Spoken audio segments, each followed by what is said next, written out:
All right, good evening, Abuja. You're welcome to Data Chart.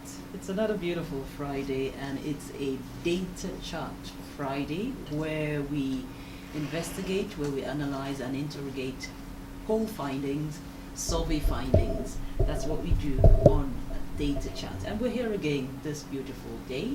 The weather seems interesting. It looks like it's going to rain again, hopefully. But we're here. And we're going to be having a very interesting conversation today. Like I said again, it is Data Chart on Ray Power. And I am Nelly Ohuche, Head Corporate Communications, NOI Polls.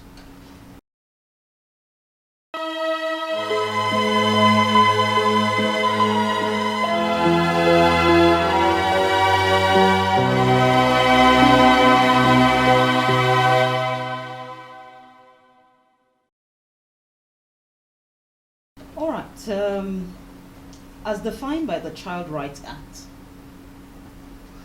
that's 2003 Child Rights Act. A child is any person that's under the age of 18. And according to UNICEF, nearly 1 in 10 children are subjected to child labor worldwide. 1 in 10 children. With some of these children have been forced into hazardous work through trafficking, all sorts of child labor. Children may be driven into work for various reasons. In this part of the world, there might be reason of poverty, there might be reason of, I don't know, maybe wanting to get the children engaged and not just loaf around. Whatever the reasons are, we're going to be looking at them today. We're going to be exploring the reasons why children go through forced labor. We're going to look at child labor. We're going to look at issues around child labor. We're looking at enforcing policies around child labor. We're looking at how we can safeguard the Nigerian child. That is what we're going to be looking at today on Data Chart. We'll be right back.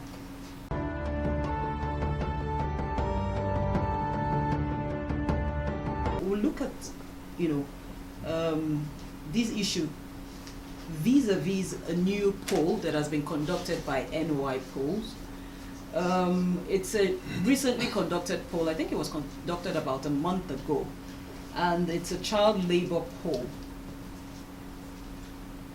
It actually investigates issues around child labor in Nigeria. So to do that, to run through the polls, we have Debe Wanze. He is from the Social Research Unit of NOI Polls, and he'll be running through the findings of the poll before we delve fully into the conversation. Findings from the child abuse poll shows that 88% of adult Nigerians say child abuse is prevalent in Nigeria. And this finding was consistent across the 6 geopolitical zones in the country. The poll further asked, what type of child abuse do you mostly see children undergoing in your locality? To which 35% mentioned physical abuse, 28% mentioned sexual abuse, 21% abandonment, 9% financial abuse, and 7% psychological abuse. The poll had further asked, what is the main reason for the incidence of child abuse in Nigeria? To which 35% had mentioned poverty, 32% had mentioned parental neglect, 8% had mentioned bad economy, 7% unemployment, and 18% mentioned other reasons. Subsequently, the poll asked, what do you think should be done to reduce the incidence of child abuse in Nigeria? To which 28% mentioned increased awareness on the effect of child abuse, 26% disclosed government should improve the economy, 22% mentioned create more jobs, another 22% mentioned enact and enforce strict legislation, and 14% mentioned encourage free education, while 28% mentioned other reasons. These are the findings and highlights from the child abuse poll conducted June 2022. Thank you, Debe Wanze, for running through the poll findings. Quite interesting, I must say.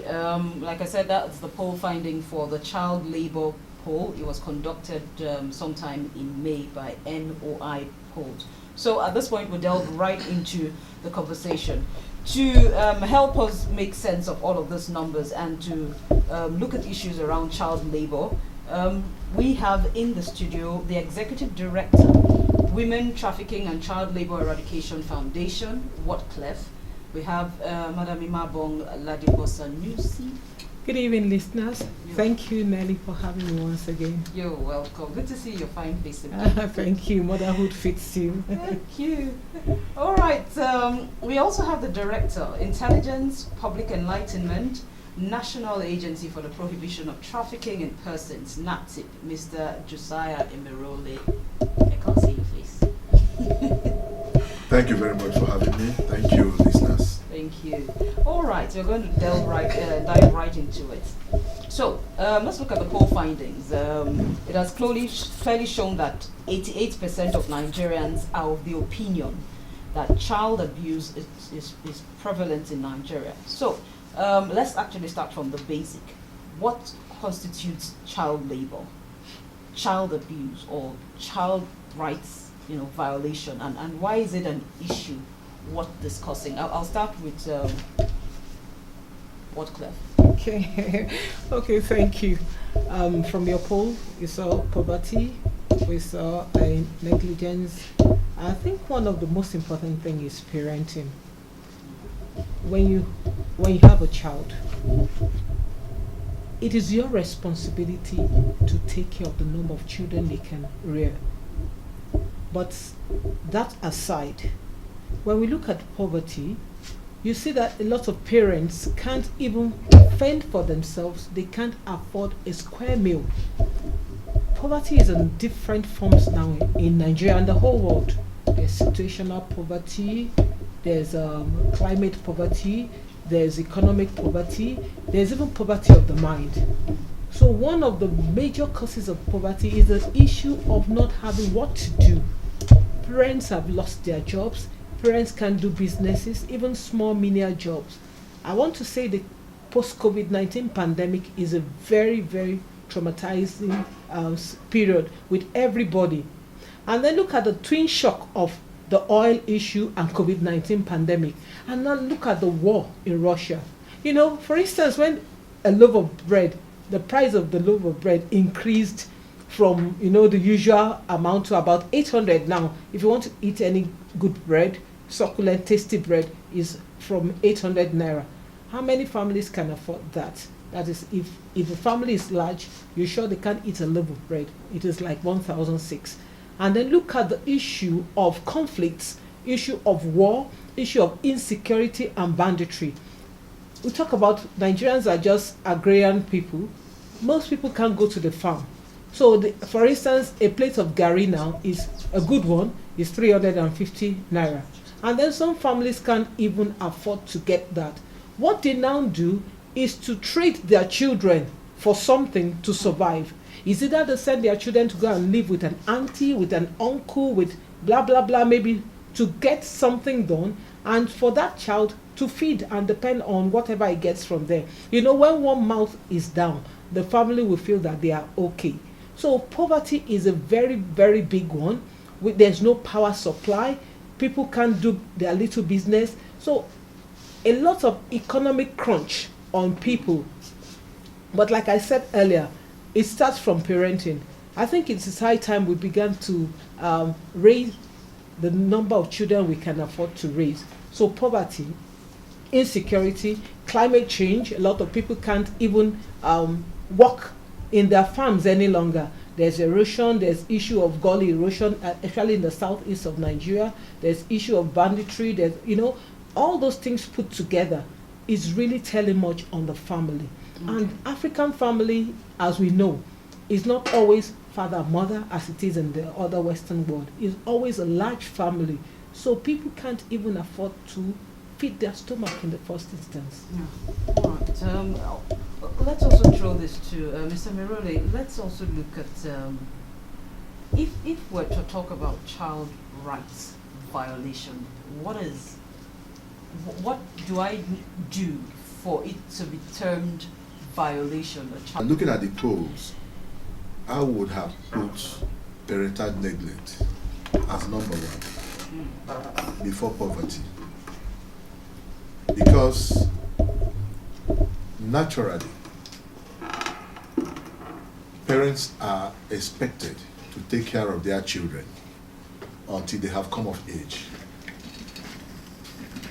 But what we have experienced in recent times is a lot of neglect, a lot of irresponsibility on the part of parents who shift their responsibility to their children. Now you now have children who ought to be taken care of, now left to fend for themselves, and now to take care of the parents who ought to be taking care of them. And in the course of all of that, these children run into a lot of dangers. They run into a lot of violence. Now, when we now look at violence, there's a lot of violence that these children are put into. Physical violence, sexual violence, psychological and emotional violence, which they go through on a daily basis just because they have been neglected. That is not to say that poverty is not a major issue. But like I said, I would put parental neglect first and then poverty second. Everybody knows that there is poverty all over the whole place. But for goodness sake, the parents are expected to work hard, no matter what it is they are doing, to put food on the tables of these children, to ensure that these children grow up like every other human being. You need to do that before you now begin to talk about the quality of the things you are giving to them. We are not talking about quality now. We are talking about Basic necessity. A situation where you go to the rural areas, you see a man wakes up in the morning, the first thing he wants to do is to go and drink. Tie wrapper, goes out there, join his friend to go and begin to play draft. The woman is running around looking for how to provide for the family, for the children, and somebody comes to take away the child in the name of helping the child do something. The man is quick to accept that because he's looking for how to use the child to make money. And it should not be accepted. And the laws of Nigeria, do not accept such a situation, despite whatever we may think that is causing it. Like you have said, you've looked at issues of physical abuse, you've looked at issues of sexual abuse and all of that. But parental neglect actually, takes the forefront. If we go back to our polls, our respondents were asked the most common type of child abuse, they usually see in their localities, and 35% of them say physical abuse. So physical abuse seems to be the highest. Also, we have 28% that say sexual abuse. These days we see all sorts of things, children getting involved, children being raped and molested and all of that. So that makes for about 28%. And abandonment is at 21%. This is amongst many other, factors that actually contribute to this. I'd like us to respond from the perspective of NAPSIP now. Is child trafficking also a form of child abuse? Explain, trafficking in person and how it relates to child labor with regards to minors. Okay, I will start by saying that child labor is a subset of human trafficking. Because in trafficking, one of the areas they use victims is the area of child labor. And in the course of engaging these children in child labor, child abuse also come in. Now, what is human trafficking on its own? We are talking about the recruitment of persons, especially young people from various places, especially the vulnerable communities and vulnerable homes, through various means, including coercion, deceit, and what have you, for the main purpose of exploitation. And exploitation is the point where all the abuses actually take place. Because somebody has taken you out of your comfort zone where you feel protected within the hands of your parents into a journey, an unknown journey, into a journey of no return, where most times these children are even sold and resold into slavery. And because somebody has bought these children, the person is not interested in the welfare of these children. The person is just interested on that child or that human being doing the work for which he has been bought or he has been employed. And that is not the type of thing that children should be used for. Employment should be for people who have come of age, people who can negotiate for their salaries, people who know their rights and how to defend their rights. These children do not know their rights. These children are powerless, that they cannot even defend those rights when the abuses come up. So, trafficking is the bigger umbrella that houses the child labor, that houses the child abuse. And we must continue to work together to ensure that these things are stopped. Government, no doubt about it, is doing its best to ensure that these things are reduced to the barest minimum. And that is why all the legislations are coming up. You have various legislations against that fight some of these things. And just because government doesn't want it to continue to happen. And that's why we are in NAPTIP, working to ensure that these the sections of these laws are implemented. All right, we're going to look at those policies in a bit, so that we look at what the policies are saying and how well the policies work. Because it's one thing for us to make policies, it's another thing for those policies to, as it were, be functional. Oh, okay, so let's also look at, now we've talked about, trafficking and persons, minors, I'm going to dwell on minors. For NAPTIP, how do they respond to child trafficking? In a situation of child trafficking, how does NAPTIP respond to that? Because we need to know that there's an agency that has that responsibility of responding to that. So if we reach out, what exactly do we expect to see in terms of response? I would say that NAPTIP has a good response timing in as far as human trafficking is concerned. And it's important to also note that NAPTIP implements two legislations: the Trafficking in Persons Prohibition Enforcement Administration Act 2015, as well as the Violence Against Persons Prohibition Act 2015. And for us, implementing these two legislations are key to us, because that is why we are set up.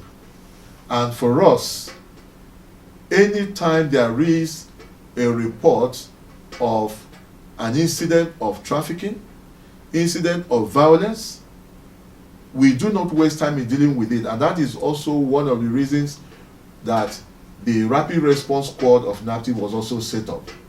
And even in recent times, with the coming of the President Director General now, Dr. Fatima Wazirazi, she has strengthened this Rapid Response Squad for better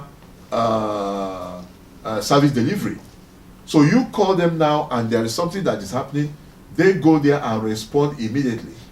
Because violence against persons, trafficking, these are things that the whole world abhors.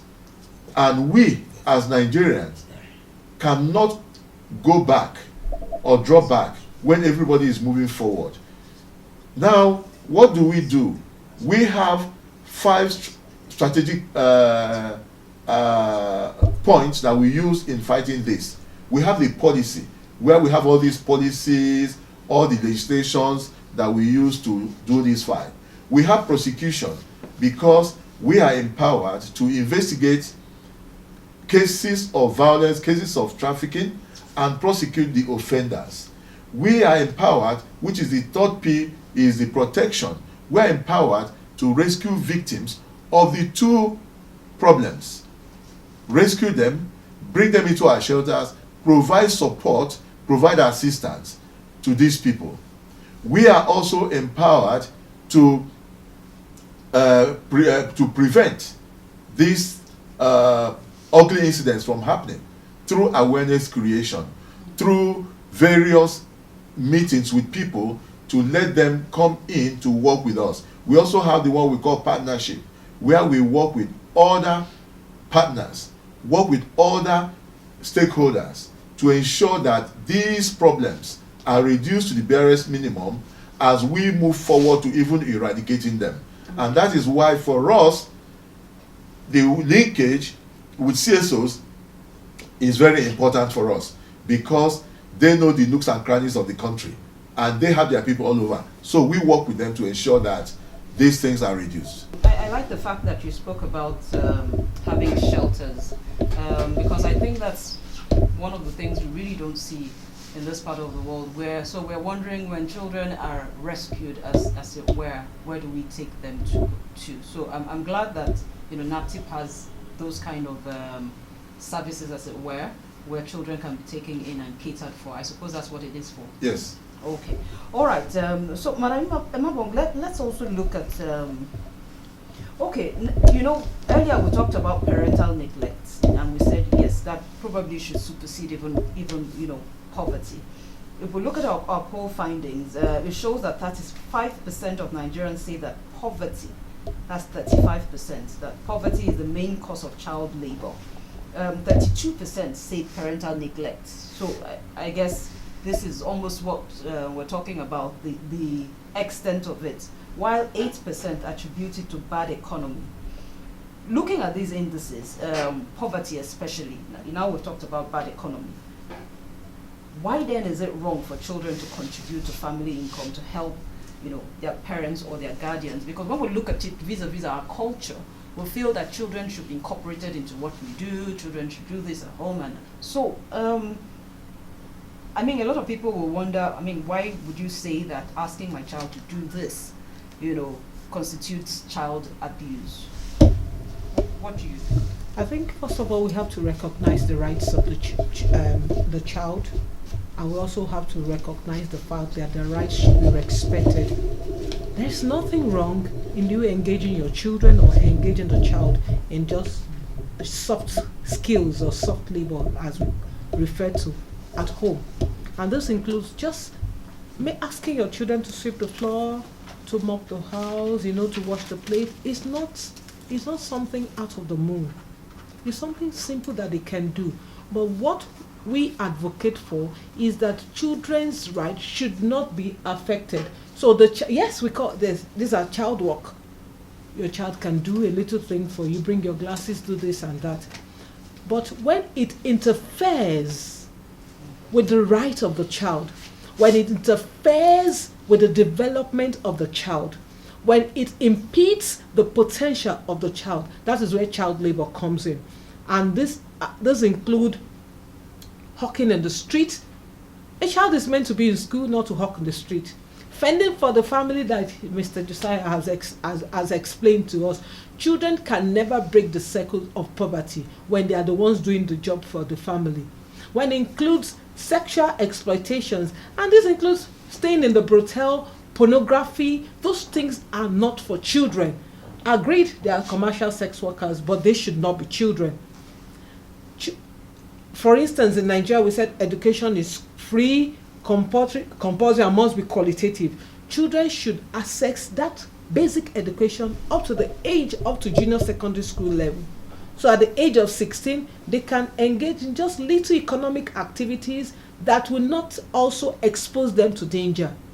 You have a shop, your child can come to the shop and just help you sell. The child will learn from there. We have a lot of children who help their parents in their little business.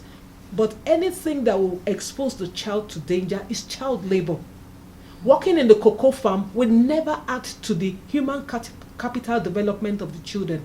Being a child soldier can never help a child. All those things, and they are all in different levels. Look at the child working in the block industry. The block industry and the construction sites, they want cheap labor. When a child is involved, that will impede the child's even physical development. There is no way the child will meet his contemporaries in other parts of the world, because this is a digital age. So children should never be involved in labor that impedes their development. Okay, still talking on that, you said minor labor and all of that. I would want to, I'm someone who has advocated about this for a long time, and it has to do with, house helps. Yeah. There's virtually no house or home that you go to that has, young kids that you do not get to see house helps, a lot of which are minors. Yeah. What does the labor law say about the use of minors for, I don't want to use the word forced labor, but for things as house helps in homes? And are there regulations for agencies involved in the recruitment of domestic help? I'd like the two of you to respond to this. Actually, what the labor law actually says is that the age of, I think, 15, 16, children can be, 14, yes. Children can be engaged in soft work, like you said. To be candid, domestic work is a type of work. There are different categories of work. We have the work with the international agencies. We have domestic work. We have all this kind of work, like official works that we do. But children should not be found there. When you have people who cannot negotiate, Mr. Emirele has explained this extensively. There must be a negotiation of the kind of work I have to do with you. I must have the ability to interpret what kind of work you are giving to me. I must have my own right has to be protected. The ILO labor law says a lot about human rights protection, the right for leisure, the right for worker. We cannot ask a child who is less than 18 to sign documents. They don't understand that. They can't even give consent to that. So it's absolutely wrong for you to have a child under your roof as somebody who you are engaging for labor. I know all these things sound like Greek stories, but I know women have to work, men have to work, families, they will have to work. But bringing in a child from outside to come and take your own responsibility, is your responsibility to cater for the child that you gave birth to, not another child. Children cater for children these days in the name of labor, and that is domestic servitude. You see that happen, bringing children, recruiting children from different villages and different parts of the rural areas of the country. This is absolutely wrong. And very painful thing, most of the times these children, maybe they'll be given opportunities to go to school, they go to public schools, but they must have finished all the jobs at home. Sometimes they are the ones that will take the madam's child to school. By the time they are getting to school, it's already third period. Mathematics is gone, English is gone. So what is the child going to do in school? And when they get to school, they can't concentrate because they didn't sleep at night. They woke up very early. They always wake up very early, around 4. And by the time they enter the class, they are dozing, they are sleeping. They will leave school and still go and pick madam's child and return them home. This thing is a circle and it's traumatizing. It can't solve any problem. So if you want to have a domestic servant, you can have adults that either live in or live out. Is acceptable. That's a kind of work. All right, Mr. Mirole, let's. I also want you to also shed light on whether or not there are regulations for agencies involved in recruitment of domestic helps and services. Well, Madam Imabong just said that some of these things we're saying here may sound like Greek to certain individuals. And I tell you, it is the criminal elements that it sounds like Greek to. Because the law is the law. And Nigeria has, like I said earlier, has a number of legislations against some of these things. The Trafficking in Persons Prohibition Enforcement Administration Act, which set up NAPTIP, frowns at the use of children for child labor or forced labor or whatever it is called. And Section 23 of that act, 23(1)(a) of that act, prohibits the use of any child that is under the age of 12 as a domestic servant in any home. So, if any child is found in any home employed as a domestic servant in any home, that on its own is an offense under the Trafficking Act. Now, that section also went further to say that if a child that is under 18 is also made to do any job or carry any function that is hazardous, that will affect his or her development, it is an additional offense. These things are there, and I must tell you that we are implementing this law, and many people have also been prosecuted based on this law, and many people have also been imprisoned or jailed, as anybody can understand that, based on this law. There are many legislations that we are using to fight this. Just like we said earlier, the Child Rights Act is there, the Violence Against Persons Act is there, the TPIA Act is there. All of these things are all working towards achieving what the Constitution of the Federal Republic of Nigeria 1999 as amended says, which deals with all the rights of every human being, including the rights of the children. There are rights that the children have, and those rights must be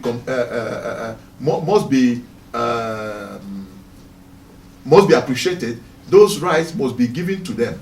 Failure to do that, you will run foul of those laws, and the prison is what is awaiting you. Now, looking at some of these things, because on daily basis, you have children who we rescue in various places, who we are found in such situations, and you see the abuse on them, because these children are found in places where they should not be at that time, where they are now treated as slaves, subhumans, that a child, because a child of that age took a piece of meat from a pot. Remember, this child is still underage. He's still living like any child. Took a pot, a piece of meat from the from the pot. That is the reason why a madam will put the fire on the stove and put the bomb there to burn. What can be as cruel as that? Or you take a child that is 9 years old to serve you in your house. Can your biological child of 9 years iron your clothes, do your laundry, cook for you? But a big woman in this country did that to a child of 9 years old, and because this child just burnt part of her dress, she now came back, put the iron on fire again, and used it to burn all parts of the body of this child. Horrific scenes. I mean, what can be so wicked and cruel than that? And the law is there, and the woman was also eventually prosecuted and convicted. There are so many things that are happening that people may not know, but the point is that the laws are there, and for us in NAPTIP, we have vowed that we must implement this law. All that we need is support of persons to be able to do these things, because part of the problem, the parents are part of these issues. Because, for instance, in trafficking, no stranger can come to you and talk you into releasing your child. It must come first of all from somebody you trust, yes, somebody you know, somebody who is close to you. Yes. And this is the same person that talk you into giving your child, and he gives to somebody else. And before you know it, he may even lose count of where this child is. Yes. But we are saying, give whatever job that you need to give to adults, not to children. Certainly. Negotiate with them. If the madam of the house slaps that person, the person can slap back. Not that the madam will, do all manner of cruel things on this child, and the child is helpless. Yes. And tomorrow everybody is praying to God for forgiveness. Yeah. Bye-bye. All right. Okay. We have spoken extensively on this, and I'm glad that this information is out to people, because I think that one of the reasons why this has continues is because there's not really any information out. I don't think so much is being said about this, because really, whether we want to accept it or not, almost every home has a help. I don't have. That's why I say almost. I don't almost have either. almost every home has a help, and sometimes they are minors, and these are issues that we need to talk about. We're going to go on a break. NOI polls went to the street. We also went to gauge people's opinion on what they think about child abuse. So we're going to hear what the street is saying about child abuse, and when we get back, we'll also look at policies, and we'll wrap up this conversation. It's still Data Chat on Ray Power 100.5, and I am still Nelly Ohuche. Africa ranks highest across regions in the percentage of children in child labor. It is estimated that without mitigating strategies, the number of children in child labor may increase by 8.9 million in 2022, according to the United Nations.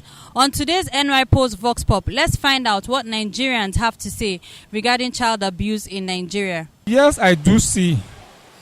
And what I see more of a child abuse, the highest of child abuse, I may say, is the Almajiri system. Yes, of course, every day. I see children undergoing child abuse in most cases. It happens regularly, sure. Yeah, definitely. It happens every day of our living. Because the main reason and for that also is at times is lack of home training. Where I live, not exactly, but we've been hearing recently over the news and on the social media, the current happenings, apart from kidnappings, we're hearing so much recently about children being abused. What do you consider child abuse? Child abuse, we might be missing child abuse and child neglect, because child neglect results into child abuse. Because if you have children you cannot take care of, you have neglected them, and by neglecting them, ordinarily results into child abuse. You're not giving them that freedom to be that child that they are, to express themselves. So I consider it as child abuse, whereby you placing them where they're not supposed to be, or making them hawk on the streets where they're not supposed to hawk. So to me, you are taking away the childhood from them. I consider it as underprivileged. I consider it as lack of home training. Child abuse is when an adult, somebody of age, tries to probably molest or have carnal knowledge, either by physical penetration or even playing around areas with a child, somebody who's underage, that is not permitted. What is the main reason for incidents of child abuse in Nigeria? Well, the poor economy, one. People having children they cannot cater for. They have not been able to cater for themselves, talk less of the children. Parental care. There's no proper parental care for that child. Maybe lack can cause it too. Lack, domestic lack, financial lack can cause a child to be abused in so many ways. The main reason is, just like I said, the society today, our government, they need to do more than what they have been doing. There is to rise to the occasion to place a tax on that, to which if anyone is caught, there should be a disciplinary committee on that. You understand? That we bring it down. But the level of them they are responding is not encouraging at all. Human behavior for me knows no bound, because a lot of people have different reasons to do or commit a lot of acts. Sometimes some of these people, like most times when they are caught, they say it's the devil's work. Most times people attribute a lot of things to the devil. But I feel a matured person should actually know what he's doing, what is right and what is wrong. Are you aware of any reporting channel where cases of child abuse can be reported? I am not so much aware of such channels, but I know for sure that when such incidents happen, people always first run to the police station, of course. And I don't know. I don't really know the full role of NAPTIP and whatever, but I feel that they too are part of the. They should be involved also. Apart from this human rights, no, not human rights, NAPTIP. For now, that's the only channel I could say. I don't have idea of anyone. What should be done to reduce incidents of child abuse in Nigeria? As I said earlier, the parents of the children should have some meaningful livelihood. It will result into helping the children. Because if I can take care of myself well, at least my children should be able to be taken care of as well. As a family, you should know what your pocket is and how to bring in children, not to go give birth to hundreds of children and keep them on the streets and people are using them for sex, whatever, and the rest. So number one, child control of childbirth, okay? And number two, again, how will I put it, sir? Good education. Create a better working environment for the children. We should make sure our economy. Also, what is causes that is poverty. Also, you understand the lack of the poverty rate is too very high. So to me, also the government can do more in a sense that if they do their best, definitely I feel and I believe that all those child abuse things will go down. Let this be a major topic in in our school curriculum anyway, so that teachers will tell children, hey, this is where it's for you, this is your red line, people should not touch here, or adults should not touch here, this is right, a touch in this part of your body or on this part of your body is right, let there be limitation. I mean, if somebody touches you like this, report. The consequences of child abuse is staggering, as it further leads to bodily, mental harm, and even death. We believe the children are our future. We should teach them well, help them lead the way, and show them the beauty they possess inside. In the words of Maya Angelou, when you know better, you do better. Let's stop child abuse in Nigeria. All right, I want us to look at issues around Child Rights Act. What are the labor laws in place in Nigeria that protect minors with respect to child labor? And how much, I think I'm particular about how much of implementation and enforcement do we see at the federal level, at the state level, at the local government level? How much of enforcement? Like we spoke about before we went on this break about, children getting involved in forced labor. It's something we see almost every day. So we begin to wonder how much of enforcement happens. Aside the children who hawk on the streets that we'll probably see every day, if we're going home now and there's a traffic, you probably see one or two of them. But the ones who are in the homes, the ones who are being, we don't have their cases in the media, how do we, what kind of implementation? Do you go from home to home? How is it implemented at the very grassroots level? You want me to go? Okay. Like Nati said, Nati truly has done a lot, even through the CSOs, in partnership with CSOs. For instance, going to schools alone is a big thing. There are different duty bearers when it comes to issues of child protection. We have the teachers, we have the counselors, we have the head teachers. These people have been sensitized through the CSOs and even sometimes through NAPTIP themselves. The issue of the red card, children are aware of the red card, parents are aware of the red card, and sometimes working with religious leaders, working with traditional gatekeepers, working in communities. These are things that people have gotten to know. I know that even teachers these days, they go directly to the NAPTIP. They have that toll-free number. And there's the NAPTIP app now that you can download, and the iReport. You can report directly. Wow, so these are the things that we make sure that we let people get to know. The children themselves, they are right holders. They must protect their rights. They must recognize and protect their rights because they are right holders. The parents themselves ought to know. They get to know through the PTA. Remember, there is what we call Parents Teachers Association. There's always an opportunity to show the red card and understand what the red card is all about and what human trafficking is all about. look at the communities. We have different women, pressure groups, the market women. Most of the sensitizations that were done on June 12th this year on strengthening protective support system, a wake-up call. Market women were involved. I can give you pictures. Lokoja, Okene market women. So there's a Abuja. lot of advocacy going on. Yes, we've been doing that advocacies with traditional leaders. We look at the gender officers and gender decks in the police in different agencies. This is a way that information gets to trickle down to everybody. I am sure that if people say, okay, you ask people that, do you know what NAPTIP on the Move on Wednesday is all about? People get to watch, they get to listen. On the radio as we are talking now, people understand. So when you teach a child to understand his own right, he's a right holder, he understands his right, he gets to there's what we call peer-to-peer education. For instance, Wortleb have what we call Wortleb Anti-Trafficking Brigade.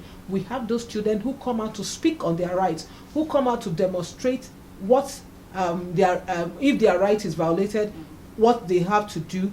We have the survivors themselves, they get to speak. Survivors who are of age, they get to speak, they get to talk to other children. So all we are trying to say is that is a whole lot of kind of networking that we do.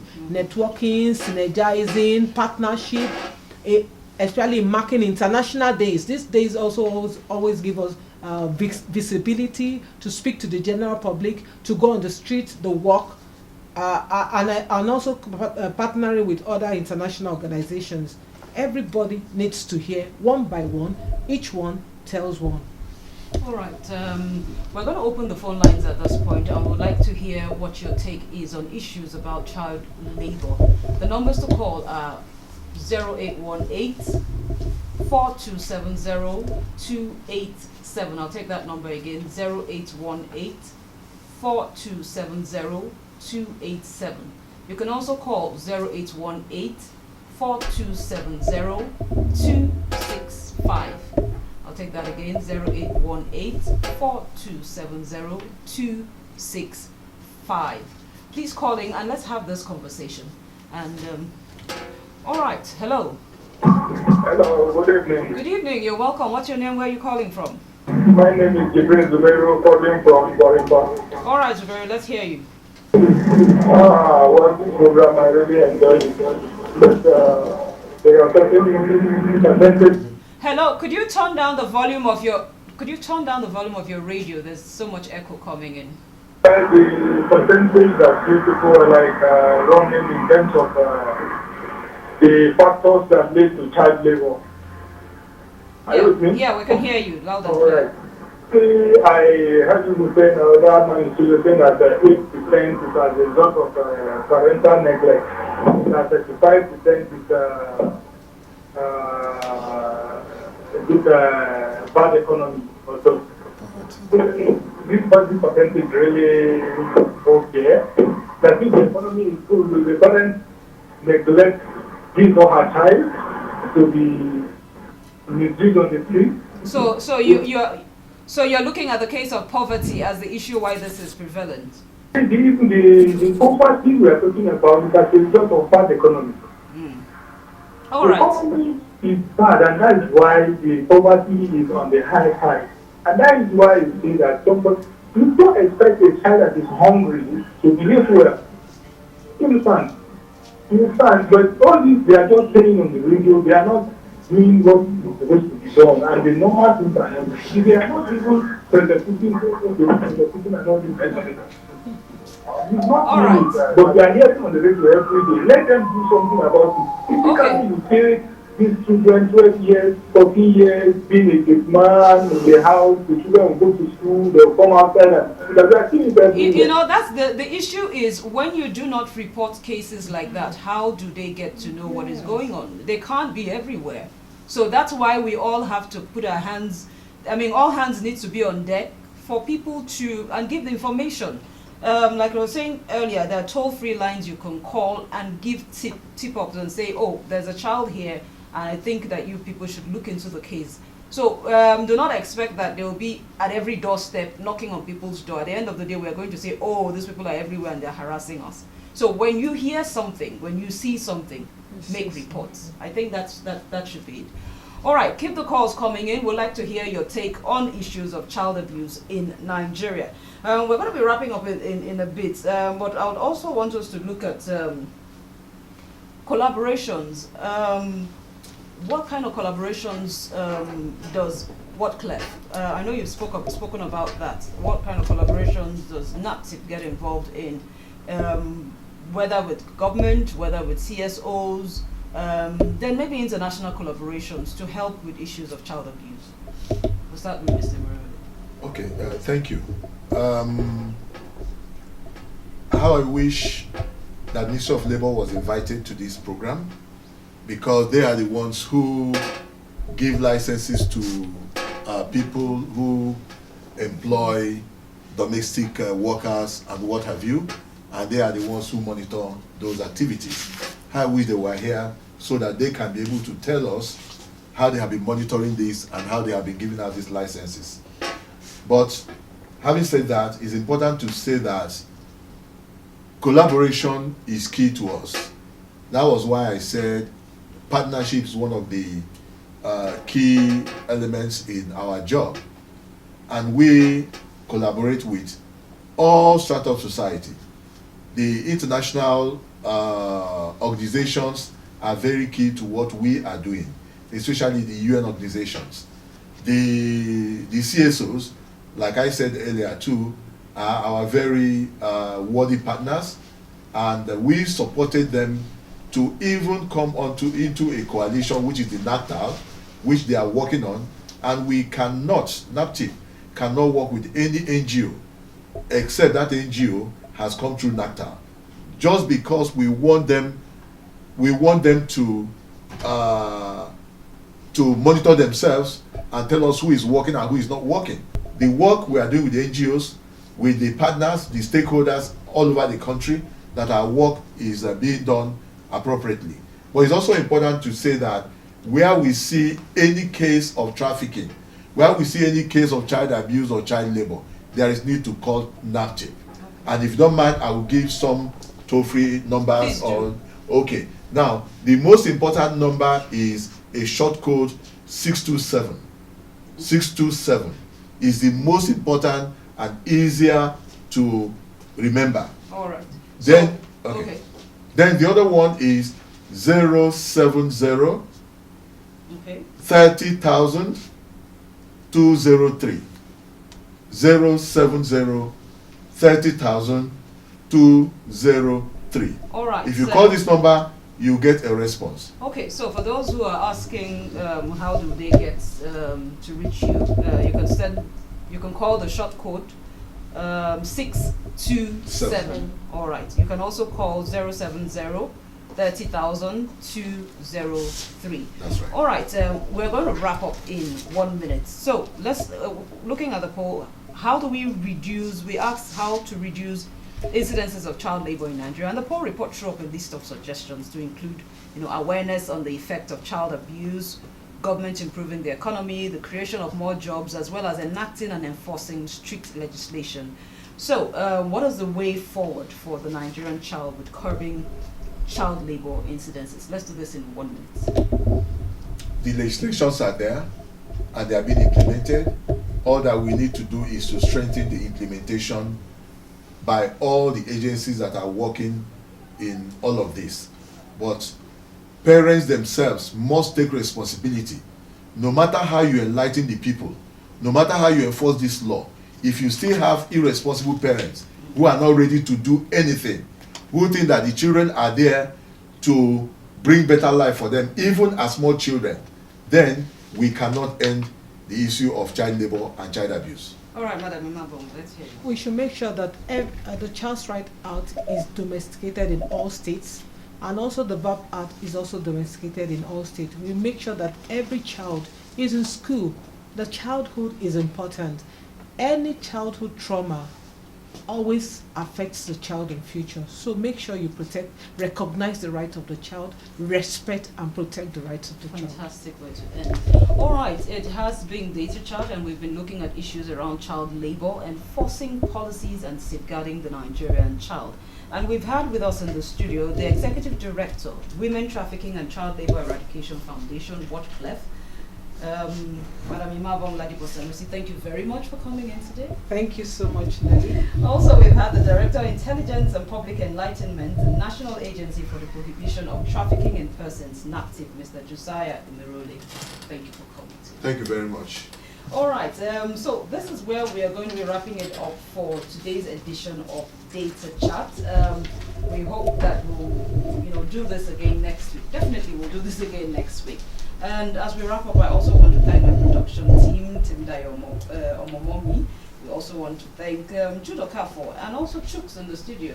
Thank you all, and to all of us listening, the responsibility of protecting these, children who are, who make for a vulnerable demography is on you and it's on me. And because the right of every child deserves, the right of every child, every child actually deserves to be protected. It is your responsibility, it is my responsibility to protect this child. The welfare of the Nigerian child is the responsibility of all Nigerians. And please do not forget the toll-free line. The short code is 627. You can also reach NAPTIP on 0703 30203. On behalf of the entire staff and management of NOI Polls, thank you very much. Do have a fantastic weekend. I am Nelly Ohuche, Head Corporate Communications, NOI Polls Limited. Have a good night.